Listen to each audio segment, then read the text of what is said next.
That felt like an impossible goal, but he, like the young man, gave himself 10 years to do it.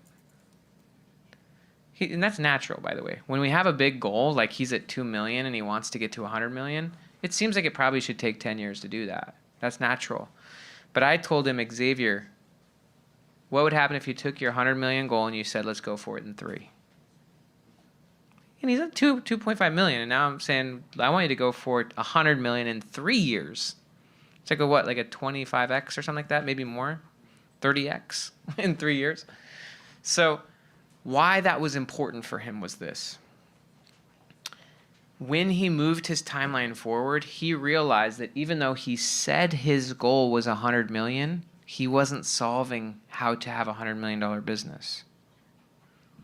If you go for his long timeline, he was actually solving for how do I get to 5 million?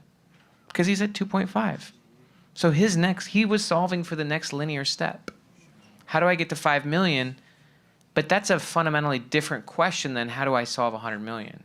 He wasn't solving his real goal. He was solving how do I get to the next step?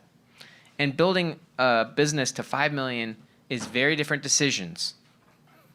What happened when he moved his timeline forward is he realized, I don't even know what it means to have a $100 million business. I had the goal, the idea, but I wasn't actually solving it, so I had no actual clue what was involved. Now I've got to actually start thinking about it and figure it out and having a plan for that and figuring it out.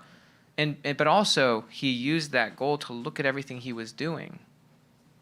And he realized, oh my goodness, almost everything I'm doing in my firm, even though it's okay for 2.5 million, it's going to crash and burn even if I get to 5 million. Like, it has no bearing to get there. He was practicing like 10 different forms of law. Most of them were non-profitable, and they were forms of law that they didn't want to be in. So they got rid of most of them, and they said, what are the few that if we were doing 100 million, we would be the best in the world at these things? He also had to simplify everything they're doing. Got rid of a lot of bad things in his business. There was a lot. His sales team was inefficient, had to replace them. He had to bring on a super who and start running things. Like, he said that there were so many inefficiencies in his business that he would have never become aware of for probably years.